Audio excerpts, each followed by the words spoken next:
Yes, people, and welcome back to Normski TV and another match reaction. Listen, last night I did do one, but for some reason, it just uploaded, and it was just lagging. It wasn't, the quality wasn't brilliant. I took it off and put it on private, so I'm just coming back today, this afternoon. Glorious sunshine, lovely day. But listen, yesterday, the day after, the night before, Arsenal play Fulham, us winning 2-1. Marino scoring our first goal. The internal solution is at it again. And our star boy Saka back scoring for us. Kind of left off where he finished, back from a long-term injury. To be honest, I didn't really want to see him on the pitch, but listen, you have to trust the medical staff, and you have to trust. Well, if you want to trust Mikel Arteta, then you trust him. He did come on and score pretty much the winning goal. So we'll just go into the game quickly. Normal 4-3-3 setup with Ray and goal, Timber at right back, Saliba, Gabriel, Miles Lewis-Skelly at the left back, and then in midfield you had Partey, Odegaard, and Rice, and up front Martinelli on the left. Which, guy, I'm going to take that off to Martinelli. This is probably one of the best games I've seen you play this season. You was terrorising their fullback, absolutely terrorising him. You know what I mean? There was one point where you did a nutmeg. I was like, whoa, this is Martinelli. We're not looking at a Lebanese Martinelli, man. This is the Brazilian Martinelli, as Rashid like to say. Big up to Rashid. And also, obviously, Moreno up front doing his thing, and Ethan Wanweri playing on the right-hand side. So, some people were saying that, Saka was probably likely to start, but I'm glad he didn't. He did come on in the 66th minute, and within about 6 minutes, he puts away pretty much what was the winner. But let's go back to the game. First half, listen, Fulham set up, and they set up with a kind of I think it was like a 3-2, was it a 3-2-4-1 or something like that? I can't even remember the actual setup, but it was was it a 3-2-4-1? I think it was that 3-2-4-1, or was it a 3-4-2-1? I think it was a 3-4-2-1. Let's get that right. I think it was a 3-4-2-1 when I looked at the lineup.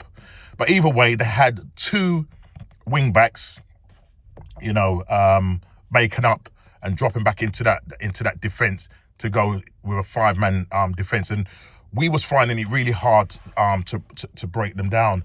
And you looking at the game, it's one of those games where it just really felt like end of season, pre-season, just either team weren't really doing anything much. They really much in the game. We was just knocking it backwards and forwards as we normally do.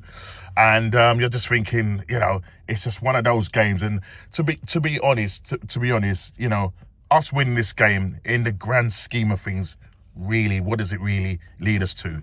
Second place finish, another second place finish.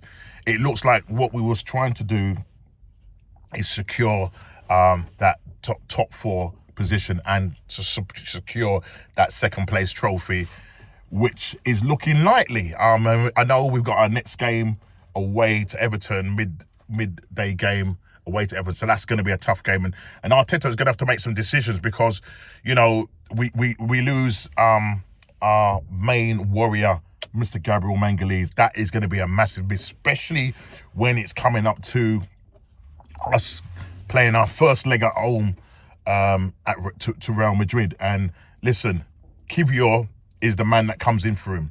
What a chasm in difference in terms of the quality. Kivior, and he didn't have a good game last night. I think him and Miles Lewis-Skelly were at fault for the goal that they conceded in injury time. And listen, they could have equalised, from a corner. But look, we owe that and we win the game, 2-1. But Gabriel is going to be a big miss. I mean, listen, Starboy comes back, but our main warrior goes down injured, and that doesn't bode well for our back four. I don't know whether he's going to decide to change it up and change up the formation. Ben White didn't feature. He was out with a niggle, so he didn't feature. Timber went down holding the back of his knee. He was asked in the press conference, Mikel Arteta was asked in the press conference what was the situation. Was it his hamstring? He said no, it was his knee. So we don't know the extent of that.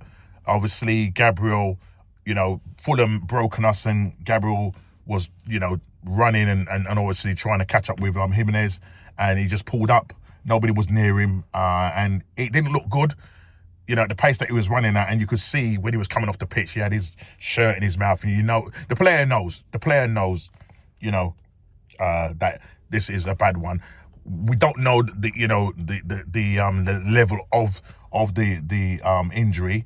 I'm just hoping it's maybe a tweak of the muscle, but I personally don't see him featuring in both legs of this game. You're probably looking at about 3 to 4 weeks, if not longer. So he's going to be a massive miss. That leadership on the park, that go-get attitude, you know what I mean? If we're relying on Mr. Gostergaard, who you didn't really see much of in this game, then, mate, it is what it is. Our captain, Gostergaard, that armband needs to be given either to Declan Rice or given to Gabriel Magalhaes, because I don't see any leadership from this guy. People say, oh, he's a role model. Arteta's come out and said he's a role model that you need to look up. No, I'm sorry, mate. Yeah, the only good thing he's doing is cheerleading. That's about it, you know what I mean? And every now and again, he has a snot wipe, you know what I mean? Some of that. But the game, as I say, you could tell apathy. Apparently on Ticket Exchange, there was loads of tickets available. And in the top tier of the stadium, it was a lot of empty seats. So it just shows that a lot of these fans now realise that this season is a write-off. And if we was going to challenge, that stadium would have been packed out, and the noise. I mean, from listening to other people that were saying that it was really quiet, the atmosphere was dead. Obviously, when Saka started warming up and when he come on, there was a massive cheer. The fans got up and cheered him, and that's good. It's good that he's come back, but we have to wrap this guy up in cotton wool.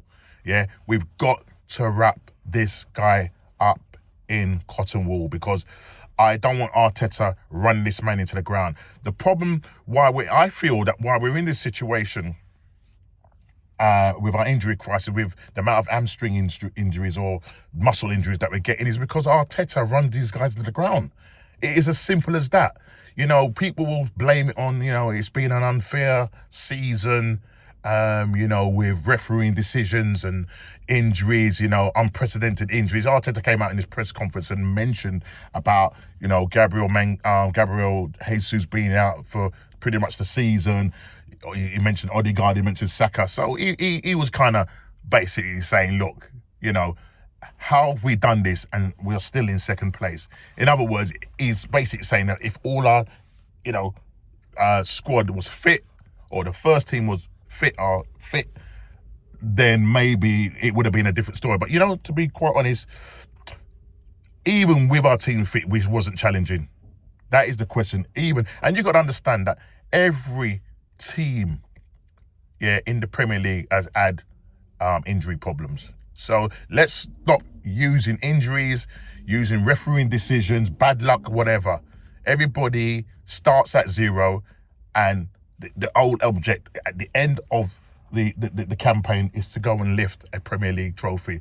Yet again, it looks like we're going to fail. It may look like that we're going to probably do the Guard of Honour at Liverpool. Listen, they play tonight. We're 9 points currently behind them. Obviously, they've got a game in hand. They can stretch that back to 12 points. So currently, we're 9 points behind them. So we'll see what happens there. But, to be honest, I watched the game and just was not infused. I mean, when the goals scored, I thought, IT Solution has done it again. And that's the problem, because we know now that Mikel Arteta will play this guy as a centre forward in both legs. And he was even asked about the fact that, him scoring goals. Listen, he scored 5 goals in 8, people. 5 goals in 8. And you look at that in terms of his conversion rate. That's a lot better than Kai Havertz. You got to say it. It's a lot better than Kai Havertz. And to be honest, you can't but say he ain't doing a job, because he's doing a job. He's actually better as a centre forward than he is as a number 8. I know Mikel Arteta turned around and said that he plays as that number 8 perfectly. No, he doesn't. Since this guy's come in and played in midfield, he doesn't bring nothing. He doesn't offer nothing. Obviously, Mikel Arteta had to go back and look at internal solutions, because we lost all our strike force. And so Mikel Moreno was the one that he decided to use. And to be honest, he was in the right place, the right time, even though it was a lucky deflection, an assist from Ethan Manbury, a nice build-up between Timber and Partey. Ball laid off to Ethan, he crossed it in, he picks it up in the box, and he's there, and he lays it off. It was kind of tied up under his feet, but he managed to get it out of his feet, hit it, and it ricochets off. And then again, he was involved in the second goal, where Martinelli, for me, played fantastic. The old Martinelli, you know what I mean? He was beating his players, nutmegging players. That right back, mate, he was troubling him. He was troubling him left, right and centre. And he just couldn't live with him. And that's the Martinelli that I want to see. We haven't seen that for a long time. As I say, that's probably the best game I've seen this guy play all season. And as I said, he picked up the ball. I think he won the ball. I think it was Declan Rice won the ball, laid it off to Martinelli, and he just made his busting run, lays it off to Mikel Moreno, who crosses it in. And obviously, that point, Martinelli was in the box, Saka was at the back post. Now, whether Martinelli meant to do it or not, but it looked brilliant. The way he just kind of let it come off the outside of his boot, just kind of, it was a nice flick. And our star boy was at the back post with a header in. I didn't want him to stretch for it. He headed it in and everything, ran over to his conditioning coach, hugged them and that. So it was a nice gesture and all of that. But what I've got to say is that we have to wrap this guy up in cotton wool. We can't push him, because we cannot afford to lose this guy. It was a bad injury that he has, and so you're gonna have to make sure you manage this properly. Berto was in the crowd. Big Berto was in the crowd. The camera panned on him, and I think there was a point where I'm sure he was shaking his head. And he's like, bro, not to say what have I got myself into, but I'm gonna be, where I'm going with it. The cheese wire, people, yeah. The cheese wire, the gunslinger's in town. And I'm sure he's going to look at that and think, geez, I need to get some players, and I need Arteta to be able to adapt and probably play different systems, because, as I said, the game, it wasn't brilliant. It picked up in the second half, obviously, Saka coming on. Some people were saying that Odegaard played a lot better when Saka was on, but to be honest, Odegaard is not what you think he is. Yeah, he's meant to be our creative spark. There's one point he went down the wing and crossed the ball, and literally crossed it to what? He just hit it with his weak foot to nobody. He has to be more effective. When he picks up the ball, he's got to be picking it up on half term. He takes too many touches, people. Too many touches. And for me, that's just not good enough for a player supposed to be of his caliber and standard. Florian Wirtz, how I love him. How I would love that guy. Man started playing from 15, made his debut in the Bayer Leverkusen side. And when you look at his stats, are unbelievable.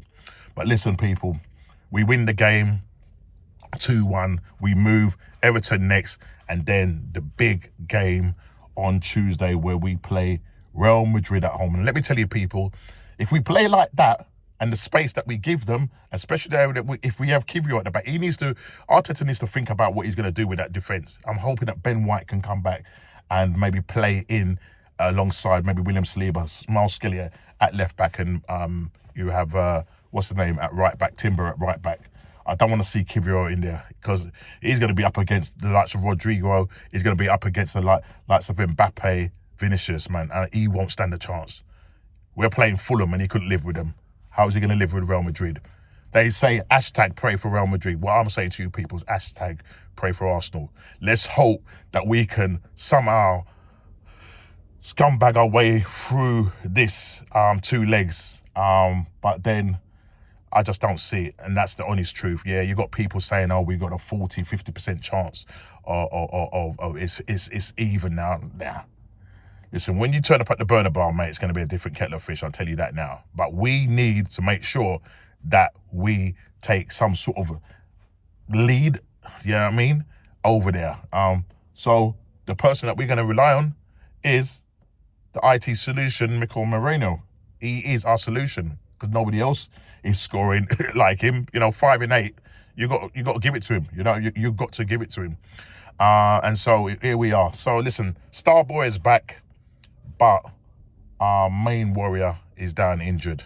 I hope it's not a long one, but we'll have to wait and see. Please hit the like button, subscribe and share. I've got a show happening at 6:30 this evening, the What's Going On podcast. We'll be discussing all things Arsenal, all things Liverpool, Chelsea, Man U, and looking at the Premier League fixtures and how the games went over these couple of days. There's obviously some live games on tonight as well. So, we won't be able to discuss them in full, but we will kind of be looking at the fallouts with the FA Cup and seeing who's likely to win the FA Cup. So it's going to be interesting. Please join us tonight, 6:30. Make sure you have your notifications on. Please hit the like button, subscribe and share if you're new. And let me just say one more thing. Thank you to everybody that has subscribed to me. A couple of days ago, I hit 500 subscribers, and I really appreciate that. Big up to all the guys that I've jumped on shows with. Rashid, Northside. Big up to Lee Gunner. Big up to Matt Southern Gooner. Big up to Jez. Big up to DJ. Listen, I'm going to get myself in trouble naming names, but you know you are. Big up to all of you. Right? See you on the next see you on the next match reaction.